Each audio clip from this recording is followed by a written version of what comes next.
আসসালামু আলাইকুম, সবাইকে অনিস কিচেনের পক্ষ থেকে স্বাগতম। আজকের রেসিপিতে থাকছে চিকেন বল। তবে এই চিকেন বলটা পানির ভাপে করেছি। যারা তেল ছাড়া এই খাবারটা পছন্দ করেন অবশ্যই রেসিপিটা শুরু থেকে শেষ পর্যন্ত দেখবেন, কোথাও ভিডিওটা না টেনে।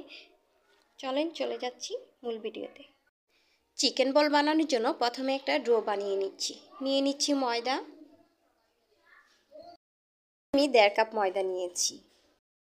পরিমাণ মতো লবণ, 1 টেবিল চামচ চিনি, 1 চা চামচ ইস্ট, দিয়ে দিচ্ছি একটা ডিম ভেঙে। গুলো উপকরণ খুব ভালো করে হাত দিয়ে মিশিয়ে নিচ্ছি। মিশিয়ে নেওয়ার পর দিয়ে দিচ্ছি কুসুম গরম দুধ। অল্প অল্প করে দিয়ে ডোটা বানিয়ে নিচ্ছি। করে মিশিয়ে নেওয়ার পর দিয়ে দিচ্ছি তেল। আমি এখানে 1 টেবিল চামচ দিয়েছি। আরও খুব ভালো করে মিশিয়ে নিচ্ছি। মিশিয়ে নিয়েছি। এখন ঢেকে রেখে দিচ্ছি 1 ঘন্টার জন্য রেস্টে। এখন চলে যাচ্ছি চুলায় চিকেন রান্না করার জন্য। ফ্রাই প্যান বসিয়ে দিয়েছি আর দিয়ে দিচ্ছি 1 টেবিল চামচ তেল। পেঁয়াজ কুচি মাঝারি সাইজে 2টি, 1 চা চামচ পেঁয়াজ রসুন বাটা, 1 চা চামচ আদা বাটা। মশলাগুলো তেলের মধ্যে একটু ভেজে নিব। একটু ভেজে নেওয়ার পর দিয়ে দিচ্ছি চিকেনগুলো আমি একটু সিদ্ধ করে ছাড়িয়ে নিয়েছি হাত দিয়ে। দিয়ে দিচ্ছি 2টি কাঁচামরিচ কুচি, সামান্য চিলি পিস, গোলমরিচের গুঁড়া সামান্য, 1 টেবিল চামচ সয়া সস,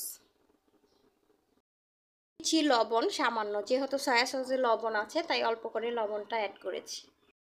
1 চা চামচ মরিচের গুঁড়া, দিয়ে দিচ্ছি 1/2 চা চামচ হলুদের গুঁড়া। সবগুলো উপকরণ খুব ভালো করে নাড়াচাড়া করে রান্না করে নেব।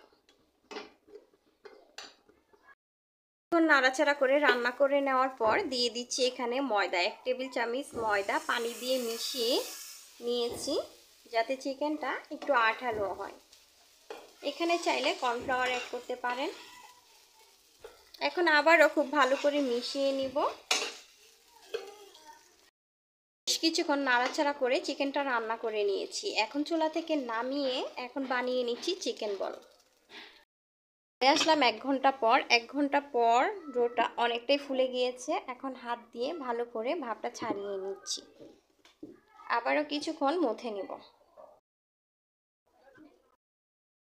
মথে নেওয়ার পর এখন একটা করে লেচি কেটে নিচ্ছি বলের জন্য। করে নিয়েছি। এখন একটা ট্রের উপরে হাত দিয়ে ছড়িয়ে নিব।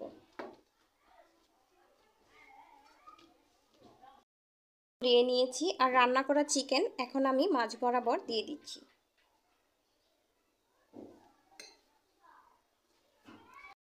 বরাবর দিয়ে এখন মুখটাকে আটকিয়ে নিচ্ছি। ঠিক এভাবে করে মুখটাকে আটকিয়ে নিতে হবে যাতে করে খুলে না যায়।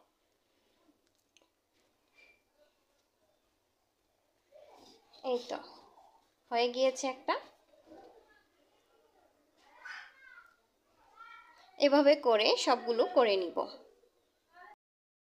চিকেন বল বানিয়ে নেওয়া হয়ে গিয়েছে। এখন চলে যাচ্ছি চুলায়। তাতে আমি আগে থেকে পানি গরম করে নিয়েছি আর এই চিকেন বলগুলো আমি পানির ভাপেই তৈরি করে নিব। এখন সবগুলো চিকেন বল দিয়ে দিচ্ছি। চিকেন বল দিয়ে দিয়েছি। এখন ঢাকনা দিয়ে ঢেকে রেখে দিচ্ছি যতক্ষণ না চিকেন বলগুলো হয়ে আসছে। চিকেন বলগুলো সিদ্ধ হয়ে গিয়েছে। মাঝখানে আমি উল্টিয়ে পাল্টিয়ে সিদ্ধ করে নিয়েছি আর পানিটা শুকিয়ে গিয়েছে। আর কিছুটা বাটার দিয়ে দিচ্ছি। এখন সুন্দর একটি কালার আনার আগ পর্যন্ত আমি এটা খুব ভালো করে নাড়াচাড়া করে আবার কিছুক্ষণ রান্না করে নেব। চিকেন বলগুলো সুন্দর একটি কালার চলে আসছে। এখন কিছুটা ধনেপাতা ছিটিয়ে একটু নাড়াচাড়া করে চুলা থেকে নামিয়ে নেব। ধনেপাতা দিয়ে খুব ভালো করে মিশিয়ে নিয়েছি। এখন চুলা থেকে নামিয়ে নিচ্ছি। চুলা থেকে নামিয়ে নিয়েছি আর দেখতেই পাচ্ছেন কতটা লোভনীয় লাগছে। শুধু লোভনীয় না, এটা খেতেও দারুণ হয়ে থাকে। এটা বাচ্চাদের টিফিনে এটা দিলে অনেক বেশি মজা করে খাবে। আর সকালে বা বিকালে নাস্তা হিসাবেও এটা ট্রাই করতে পারেন। যারা নাকি তেল ছাড়া খাবার খেতে পছন্দ করে তারা এই রেসিপিটা ট্রাই করতে পারেন। রেসিপিটি ট্রাই করে আমাকে জানাবেন আমার কমেন্ট বক্সে ঠিক কেমন হয়েছে। চিকেন ভরপুর ভরা এরকম রেসিপি কার না পছন্দ। রেসিপিটি ভালো লাগলে আমার চ্যানেলটিকে সাবস্ক্রাইব করে রাখবেন, লাইক কমেন্ট শেয়ার বেশি বেশি করে দিবেন। আজকে এখানেই বিদায় নিচ্ছি। ভালো থাকবেন, সুস্থ থাকবেন। আল্লাহ হাফেজ।